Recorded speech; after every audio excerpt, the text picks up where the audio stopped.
All right, so game number 2, new jungler, Spooky. No, that's his name. Yep, I know. So that game is not haunted. Bit of things coming on the studio that makes it look a bit spooky at this present point, but we don't know much about fog this player. machines, Just adding to the effect. the darkness. It's a perfect environment for Is Spooky. it Nocturne first pick time? It could be a Nocturne flex pick. I talked about this last time on air. Charlie loves it in the mid lane. Jeez. Look, why can't you believe the It's oldest top lane counter Nocturne. pick in the book to Twisted Fate mid was Nocturne mid? That's actually true. Think about it. For those of you who are not watching, way back in the day in Season 3, Blaze and Frost, the CJ teams, really did like to counterpick that. It was quite odd. And the TF, smart ban, I feel. But is it smart to leave up the Nidalee and also to ban away the Annie? Because they've banned away backline initiation. And okay, Twisted Fate out, that's one headache they don't have to deal with. But Chase's Nidalee needs no introduction. Hell, we saw it last game.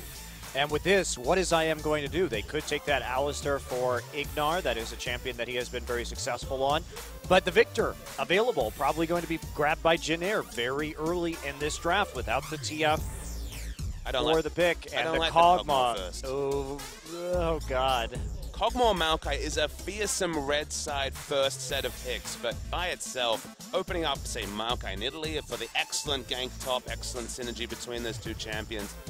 Look, Jinair can't run quite the same comp, but they could put together a decent impersonation of it. Yeah, and Alistar Maokai, another possible combination. Alistar Victor. I mean, there are just so many tools you have right now if you're Jinair, and many of these picks are hard engaged picks to help you deal with the Kog'Maw. Runeglaive Ezreal, still certainly on the board here. And they could take away the Gnar. That is a champion we've seen banned against Expression, actually. So Expression had played 6 unique champions, now finally played the Gnar for the second time. After the first performance, 3-1 and 10, he was at a 13 KDA. Obviously chopped down a bit in the previous series. Very weird to not see Maokai taken when it's available, given that Trace, despite the team's mixed fortunes, is 7-1 on that champion after last game. So, prioritizing that Gnar. I don't know if you do that in this particular situation. They're also going to take the Gragas, which has slipped through the draft. So, Chaser mixing up his jungler with something that's a little bit more reliable, I would say, even if it does have less carry potential for him. I mean, why take the risk? You see a Kog'Maw. We've seen Kog'Maw win a lot, I believe about 72% win rate overall after the loss in the last game, because there's so little backline pressure. Cinderhawk top laners are gone. Only the likes of Maokai give you the targeted backline from the top lane that's really in the meta. And now you take Gnar Gragas, which can have as much teamfight synergy as teamfight anti-synergy when we're talking about the big repositioning ultimates, the Gnar and the explosive task. That's right. So, probably going to be a Rek'Sai here. Why wouldn't you take the Alistar? Alistar actually falling very far down the draft because there were a lot of pocket bans in this draft. The Azir, the Evelynn, the Twisted Fate. So trying to target out some of these players. Lister's still a permaban despite quite a heavy set of changes sent her way. We talked a bit about the potential for the Runeglaive Ezreal, so Pilot also, it's caster AD carry, but of course you never really want to opt straight into the AD carry as you kind of default to it, and with last pick, that certainly looms as an option for this Jinair lineup. Just waiting to see where they want to go with their comp, because with the Gragas Gnar duo, they have a lot of options. Right, and here's the thing, if they do pick the option of having the Ezreal here, it may prompt IM to take the Maokai, in which case you have that preferable lane matchup. Okay. And I think maybe they will grab the Braum here. I think the correct play is not to lock in your mid laner. Even though Victor looms as a really top meta pick, I think you just shroud it all in secrecy. Yep, absolutely. And when you've got the ranged auto attackers, the likes of Gnar and Ezreal, to proc that Braum passive, even if it is the mid lane or the bot lane Ezreal, I think we're in good stead so far with this Jinair draft. Yes. Yes, I think we are. Lots of disengage, a lot of disruption and kite ability for Jinair. IM has to pick some more hard engage right now. They probably need to pick the Maokai, but that's going to put them in a situation where you actually have a losing top lane matchup against that Gnar. So Jin Air forcing some tough decisions from Incredible Miracle. It is a top lane matchup that you can navigate around. We saw just the last game, of course, being navigated around. And then, of course, back on Saturday, we saw a solo kill from Maokai against Dinar. Okay, those are outliers. Remember the camp last game? It takes a lot. The recency effect is in full display. I've seen 2 games. Maokai's won them both. Maokai's a Gnar counter. Don't you know, Monte Cristo? Juggermaw may be coming through. No engage, so why not? Yeah. They can at least match poke for poke here. Oh. Cassiopeia instead switched up at the last second. So apparently Frozen very comfortable with blind picking that champion. And Cassiopeia doesn't necessarily mean this is not a Juggermaw comp. Okay, maybe it's not a true Juggermaw comp, but it's still, Cassiopeia does provide great peel with the Petrifying Gaze for a Kog'Maw. So Kog'Maw is relatively free in the backline. Okay, Gnar and Gragas have potential, but it's not reliable engage onto this Kog'Maw. No, certainly is not. They basically have to hope for some very good Gragas casks, and they're going to have an AD carry with probably a tier early on for Pilot, so may have some trouble up against Kog'Maw should they get those standard lanes. GBM, a lot of burden on him. Now, we've seen GBM step up and make flank plays on Victor to engage when Jin Air has had low amounts of primary engage in the past. He can be tricky on that champion. He's found ways into the back line, but is that reliable? Gotta say probably not, especially with the Tremor Sense on the other team. I liked how you talked about the tier Ezreal. I feel like really delayed Bang and SKT's ability to really pressure anything against KT Game 1 yesterday. I think you go the Kid school of thought. Just rush that Trinity Force outright, or maybe even just go for Blade the Ruin King. Get instant power of some description, because if you opt into tier, the downside for your team, if anything goes wrong in the early game, is severe. Yeah, I totally agree with you on that point. You just can't fight well enough in the laning phase to make it worth losing some turrets and having that big power trough where you can't fight around the dragon. Well, we'll see what Pilot builds. Game 2, Jin Air Green Wings versus Longzhu IM right now.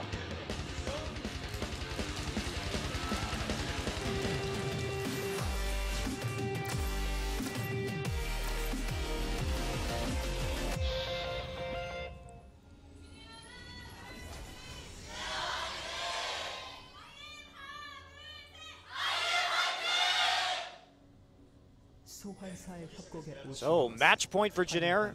Spooky starts his career by forgetting his trinket and items. Crowd rubs it in as well. Even loses the speed boost, of course, leaving the base. Doesn't refresh, so it's going to be much later. And now, because Jin Air's on a 4-man, now 5-man invade mission, that was a really decisive flash from Xpesh. Yeah, I'm not sure that was necessary, but he did want to stay out of range of the Winter's Bite. Could have locked him down. He didn't have any help on that top side. Certainly having the Tremor Sense would have been probably pretty useful right there. So deep wards going in. And no trinket or items for Chaser either.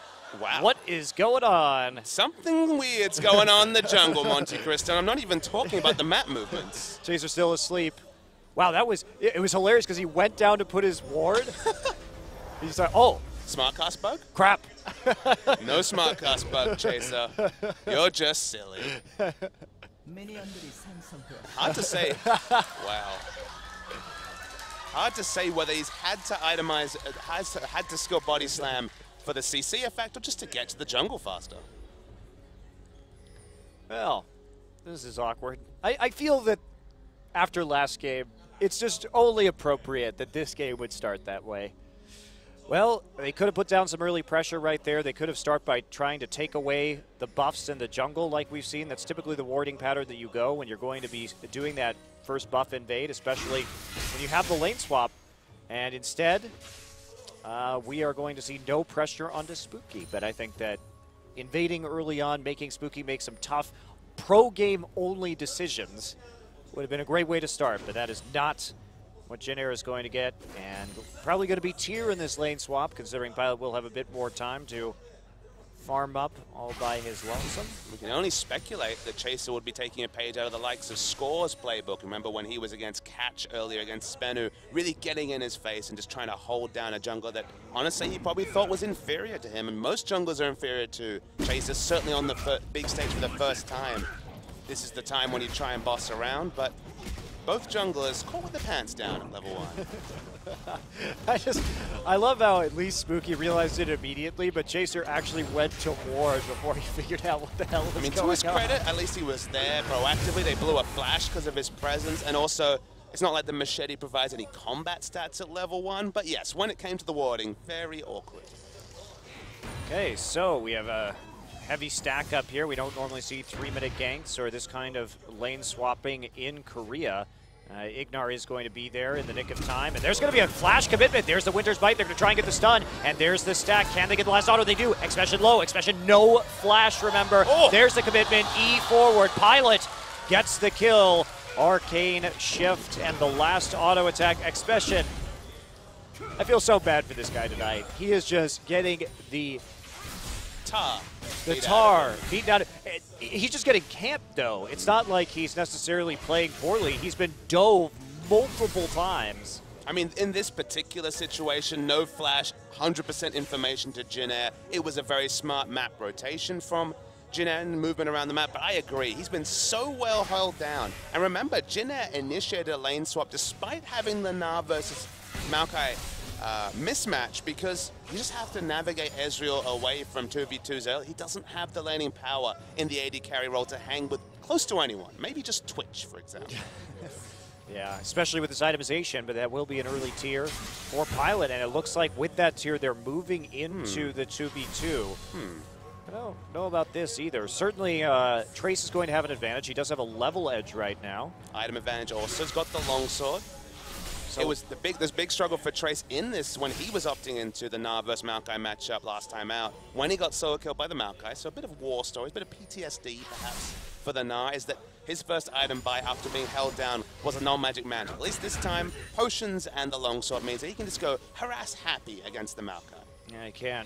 Also, that early back from Pilot means that he's actually going to have a tier to just the Doran's Blade, so he will actually be doing okay in this lane.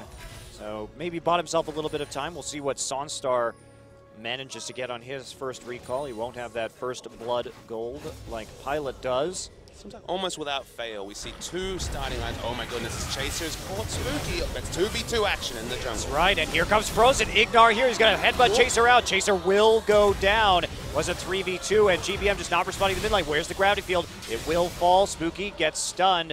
Not enough follow-up damage, though, as Chaser gets caught out in that mid lane. You have to be careful walking into that river. Frozen did have the priority. GBM could not get over there faster than this Cassiopeia. It was a really nice collapse by Ignar, but because he failed his headbutt Pulverize and actually headbutted him out of vision, they lost damage. They had to overextend a bit more to get the kill onto Chaser.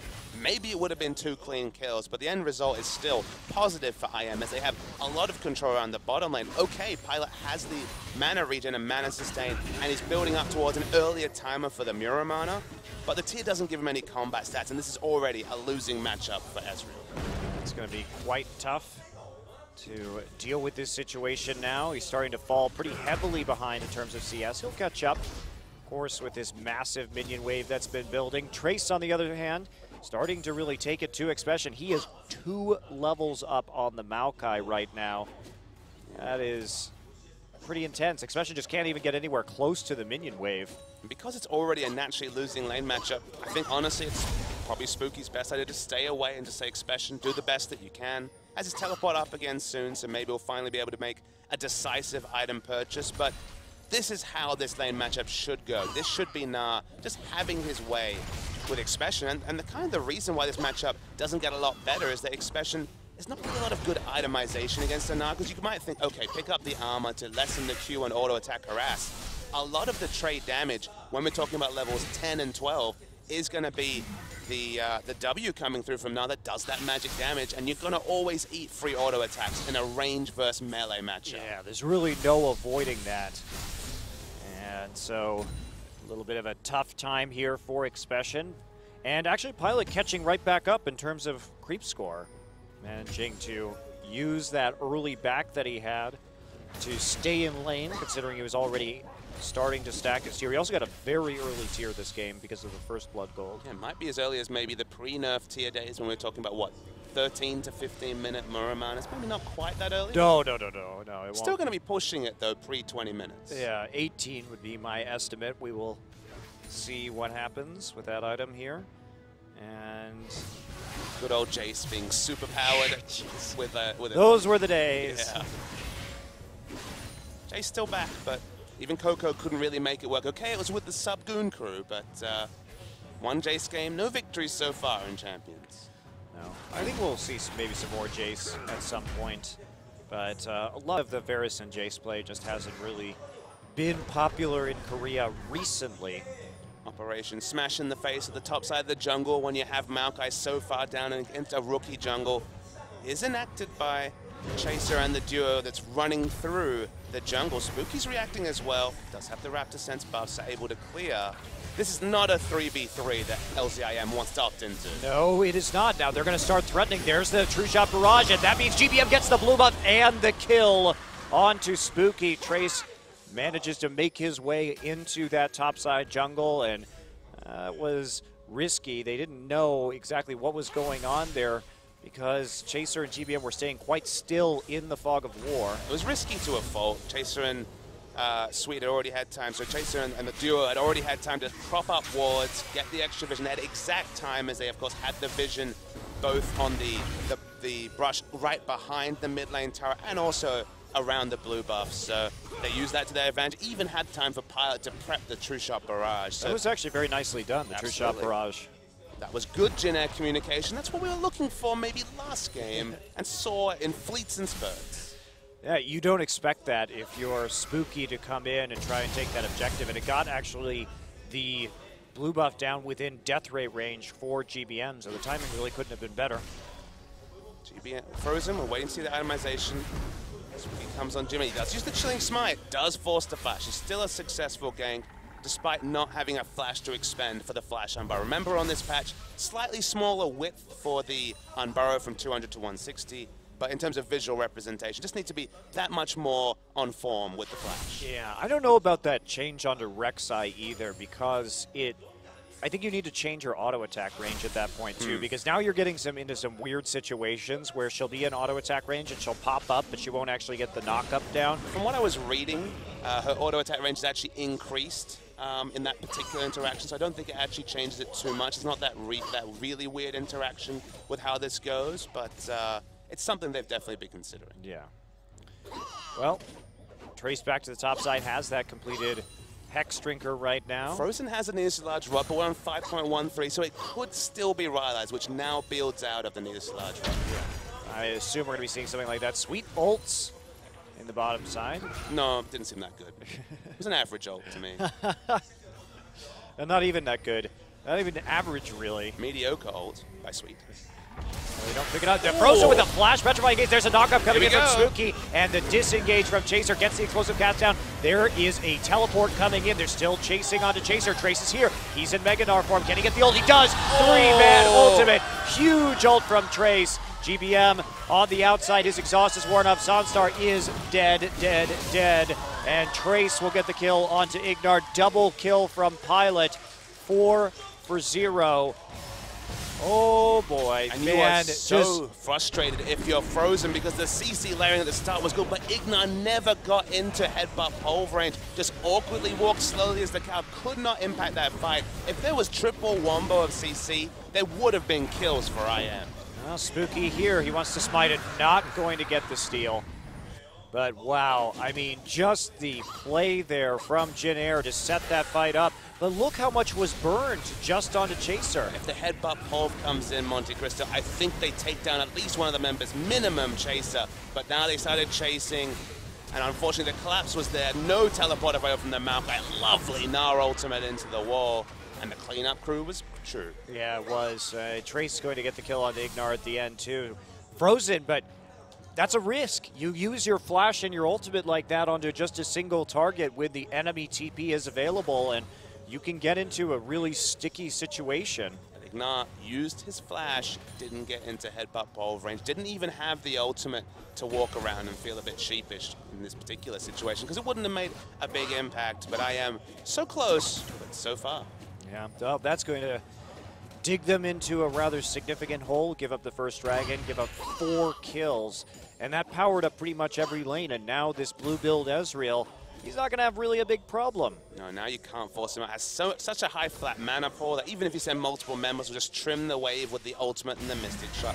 Keep powering up that Mirror Mana transformation as early as possible. Now the Bilge Water for the sustain as well. So itemization, happy times for Pilot on one of these caster AD carries and making it work. Well, is that mid lane tower really getting heavily chipped too? Frozen having trouble matching the wave clear, the instantaneous wave clear of Victor. So GBM has a very healthy advantage in that mid lane. Frozen still trying to stack that tier himself. Super interested to see where he goes with the build, with the new flexibility. You know, now you have that much earlier back timing. Picking up 1250 gold feels so good. Picking up the Needless Large Rod. And just having so many flexible options, both damage and utility. And for a champion like Cassiopeia, I really do love the Rylai's Liandry's, at least in theory. You know, I've played around with it a little bit in solo queue, but whether the pros actually look to adopt it in this matchup when you're going to have high health members from the top lane and the jungle, I think it's worth a consideration. It is, but you know, the problem with Cassiopeia is not that she's not good with the new itemization, because she is one of the stronger champions with it. It's that when we see Cassiopeia played, frequently this is what happens. Trace in the enemy jungle right now. He's at the blue buff. He's doing a 1v2 duel. Spooky gonna follow up. Red buff burning onto Trace right now. It's tanky. We're waiting for members from Jin Air to come and help, but at this present point, they're too far away. In Mininar, those resists are gone. That health is gone, and so is Trace. But the blue buff might also be gone as Jin Air takes it away, gives it to GBM, so draws them out, so they at least get something in return for that kill. But Trace playing it a bit fast and loose right there. He only has a Hex Drinker and a Cowl. He's not in a great position in terms of his tankiness yet to really be dealing with some of these invades. But as I was saying with Cassiopeia, the problem is that we frequently see her just getting bullied out by these wave clear mid laners, and once that mid turret goes down, it becomes extremely difficult to keep control over your jungle with this champion. Laning phase was actually one of the strengths of Cassiopeia maybe 3-4 months ago, but with the introduction of so many popular meta champions that have basically instant line wave clear, I'm thinking Twisted Fate and Victor squarely, or just wave clear that outclasses Cassiopeia, needs to prune down those minion waves, then of course gets the nice mana sustain from the E. And of course that mana sustain was even target nerfed, so just the laning phase is so much more difficult. And as you mentioned, the downside is, if you rotate around it, if you take down her outer turret, you can just freely outpush her if you're Victor and do your best Faker impression and walk all over the map. Yeah, just that game that we saw Faker play against the Coup Tigers when he had the Victor matchup into the Cassiopeia. Of course, there was pre-item changes. It was on 5.12. But even so, there are now deep wards on both sides of IM's jungle, and they're going to continue to get those deep wards in. And that means that GBM can wander wherever he pleases. I guess my excitement, though, is, Monte Cristo, that you always have to think about the risk-reward. Now, if you're a bit smarter about rotating around your Cassiopeia, does the new itemization justify the upside of the Rylai's and Liandry's, leading to perma-slow potential to really chip down? You know, the poke damage of the Q is now suddenly something that has to be respected just because of the higher ability power and the natural burn from the Liandry's. You know, risk-reward is always something that's changed by patch notes. So we're getting more information here. It's still going to be the Archangel's Rush, and again, just talking about the different itemization choices. Needless Large Rod, happy to build into the Archangel. Goes into everything. Everything, absolutely. I mean, Amto literally builds into everything. It's true. Aggression. Look, well held the whole game. 50 CS disadvantage. That's definitely on the higher side of what we expect out of a matchup that's not the best from Maokai. And here comes the roams with the Victor. How safe is IM? They have a turret to go back to. They do. No dive.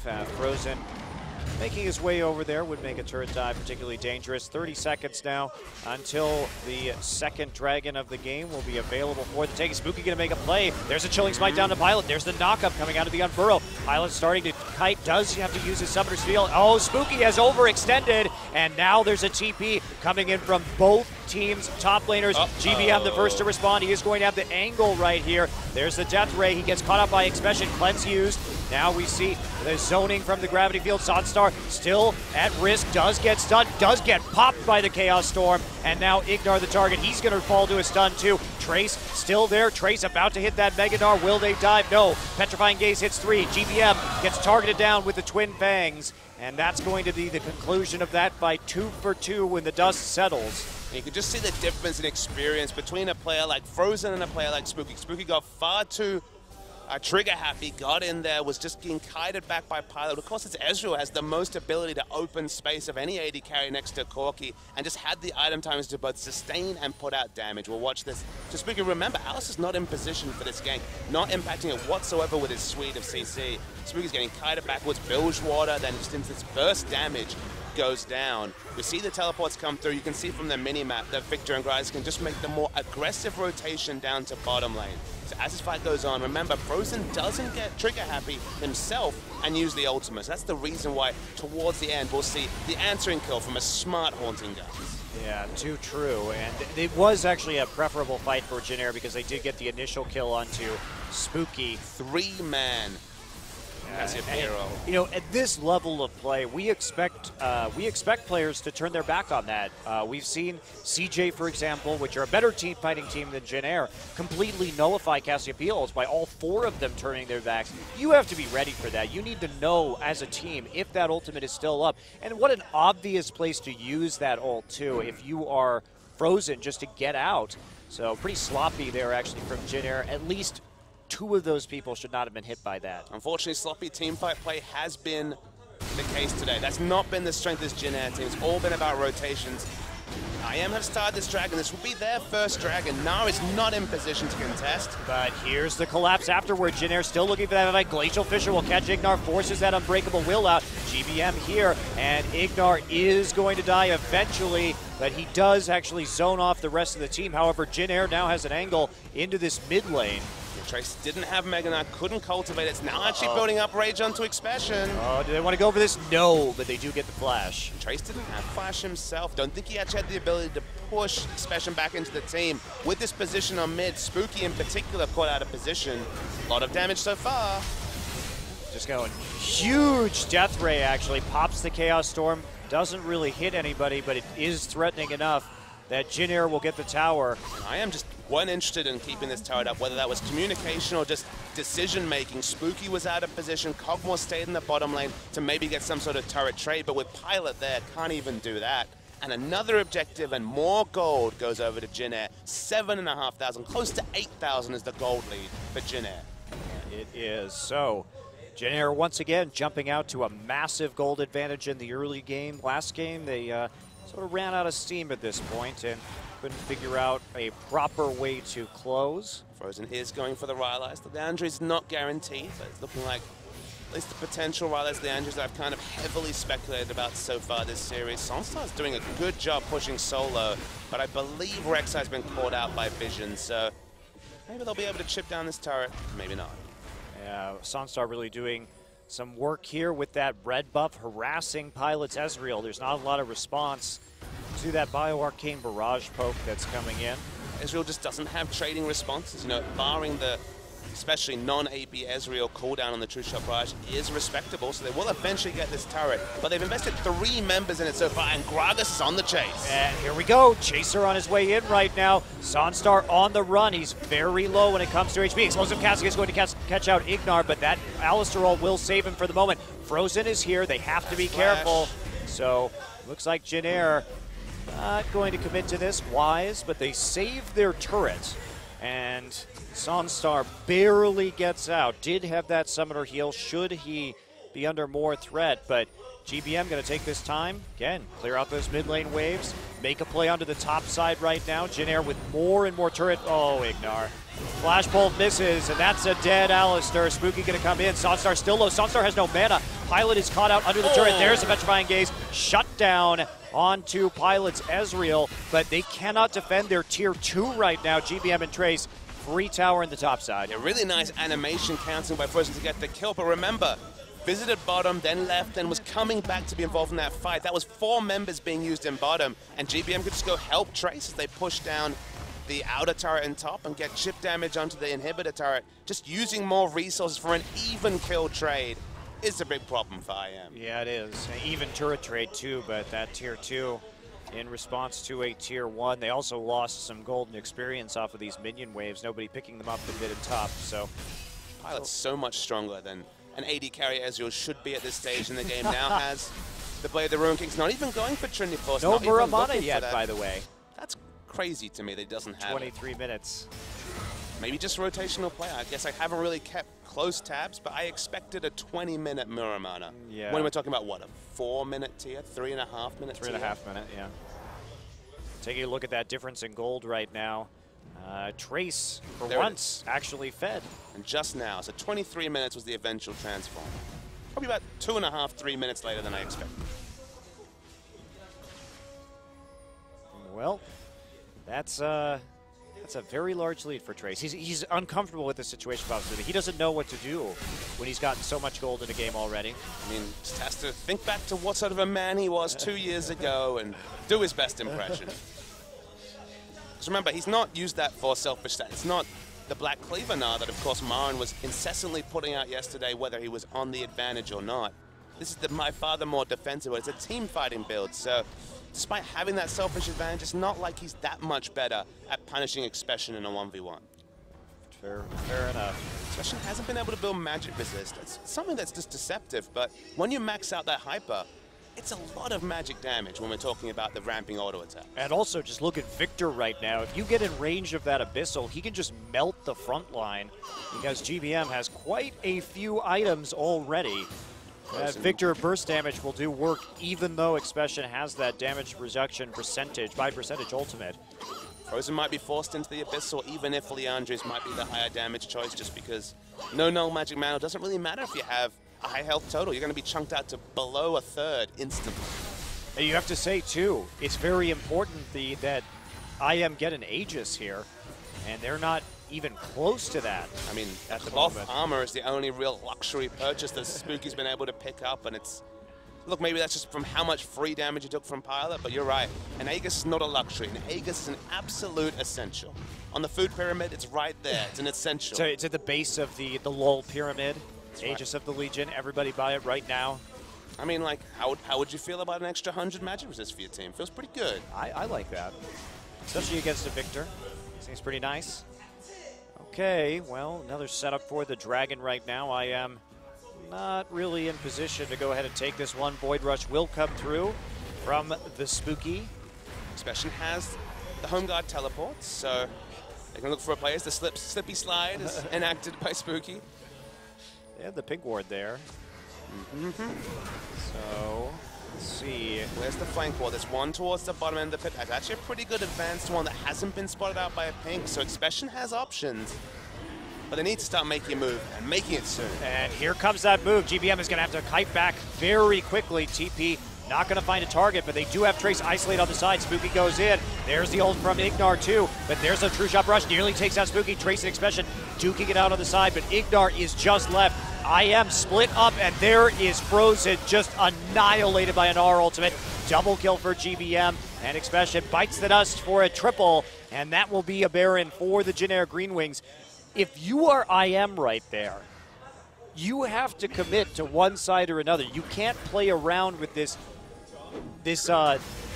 Gnar with your frontliner Maokai. But there's bigger problems that Monte and unfortunately it's the reality of playing your first game on the big stage. We saw the overchase by Spooky onto Ezreal earlier. This time he was just so far away from his team. He was literally on 100 health before anyone else had impacted the team fight. And so Ignar died for free in the front line with the ult off. Gnar eventually got into the back line. The synergy and the calls between... See Sunstar trying to solo this Dragon now, but GBM's thinking about killing Sunstar. There's the Chaos Storm. Heal has to be used, and the Flash. So GBM will walk away with a smile on his face. But it can go two ways with this, with the jungle support duos. Of course, we saw Peekaboo come onto the scene as an experienced player, but really synergize well with Score. Spooky and his team this game, completely different playbooks, unfortunately. Yeah, the calls have been quite conflicted when it comes to skirmishing or team fighting. with Spooky, and Jin Air saves the dragon for themselves. They don't really need it. They can take it quickly as they push up the waves and then go for Spare. Let's take a look at this team fight again. Spooky's nowhere near his team. He's almost dead before anything else has happened. So Expression's actually tagging up with Trace, which, given how this game has gone, is perfect. If the engage could have been anywhere near relevant in the back line, it could have been a different fight. But once that happened, it was all over once Christo. IM was trying to engage on two fronts at once, basically, because they were tying up the Gnar. But had everybody actually just collapsed onto the Gnar, it could have been a very different story for them. Because Jin Air was spread out pretty far. That was an abusable situation. Well, I mean, Spooky was basically doing a Jarvan impression. It was almost like the max range EQ ult screens away from your team. There's just no way for the rest of his team to collapse onto that engagement. Ignar couldn't get in range, and that's been the story this whole time. Whenever we see the ganks in bot, Ignar has never been able to hit a relevant headbutt pulverize, despite being excellent at that ability. And here we go. GBM lockdown. Cleanse comes through immediately. Here's the kiting coming in. Pilot is untouched. And GBM starting to annihilate people with all that AoE. Frozen gets caught. Triple kill all ready for Pilot. Quadra kill. Sunstar's here. Can Pilot get the pentakill? He's going to get it. Pentakill for Pilot on the Ezreal as he cleans up the fight. He was untouched in that team fight. Completely untouched, doesn't even need the Trinity Force, just with his suite of armor penetration and the play of the Ruin King. That was the engage IM needed, but when they were even in gold, when they were ahead in gold, not 15,000 gold behind. Yeah, nothing you can do right there. We've had so many pentakills this season. I brought them with me from the LPL, Monte Cristo. Wow. Well, nice kiting there from Jin Air. That is what they're good at. They may have problems in some of these other kind of team fights, but they can pull that off. And let's take a look at the pentakill right here. And this is what Ignar finally was able to do. Very nice headbutt pulverize onto 3 members. They get the Wombo engage, but they're so far behind items. There's that Aegis Monte Cristo. It was nowhere to be seen. Nope, not at all. Pilot gets a good true shot barrage, hitting multiple people. And it was just mostly cleanup from Pilot, honestly. But everybody tried to dive onto GBM, but GBM had the fast fingers on the cleanse, so he got the kite, and there is the pentakill. His buddy Trace taking a turret. And look, finally has the Sheen in the inventory, but it's nice to see players walk away from the Trinity Force as being a core. It's still a wonderful item on Ezreal, but he was able to achieve so much power with just the Muramana, Blade the Ruin King, and Last Whisper. Yes, I think this is the more common Ezreal build that we see in Korea, where you go for the Trinity Force as a 4th or 5th item. It goes from being a core to a luxury, which is interesting. Just given the global meta and how ingrained it is to get the Trinity Force and Ezreal to buff around the Mystic Shot. I mean, the gold lead at this point is just disgusting. So we're waiting for Jin Air to organize an end as Ignar. Yep, he's reminding us he can hit headbutt pulverize. Well, to Jin Air's credit, too, this game, they've done a much better job of closing. 30 minutes into this one, they've been playing more aggressively. They've been pushing the limits. And we needed to be convinced of that because the CJ series, the previous game, question marks for Jin Air's ability to close. Look, they haven't done it yet, so maybe we're just saying worrying things. Trace has the Mega Gnar transformation. He could Mega Gnar them all onto the turret, but unlike Spooky, understands far too far away from his team. And here we go. IM pops the Righteous Void. They want to come in on this Ignar. No mana, so he's going to have some trouble. And that is going to be him falling immediately. And there's the Gnar. Gets some people back in the fight. Frozen has the face of the mountain, but does fall to the Chaos Storm. And Trace, he's on a mission to not die to the tower. Everybody just running in. Super minions onto the Nexus. They want Sunstar. They're going to get Sunstar. You poor, sad Kog'Maw. The reindeer that couldn't be. Unfortunately, this time Rudolph couldn't make it done. He couldn't save Christmas or the base for that matter. And a very nice end to what has been a much more decisive win for Jin Air Green. Well, Rudolph can't save Christmas when he's dead, Papa Smith. Nope. That makes all the children cry. So there we go. Nexus will fall eventually. I guess they want to pad their KDA. Nope, minions will take it out. Super Minion with the last blow, and that is a 2-0 victory for the Jin Air Green Wings. Much more convincing in Game 2. In fact, my only contention is who gets the MVP, Monte Cristo? 11-1-7 is the victor. Pentakill award or just the MVP? We have to wait and see. Trace also played that very nicely. He really set up some nice Gnar ults, and he was responsible for turning around that teamfight at Dragon that really gave the advantage over. For all your statisticians, I can confirm over 80% kill participation for Chaser as well, so probably going to stay up the top as well. #1 for kill contribution. I mean, Sweet himself did some interesting things. Actually, Almost 21 out of 23 kill participation for him. He was all over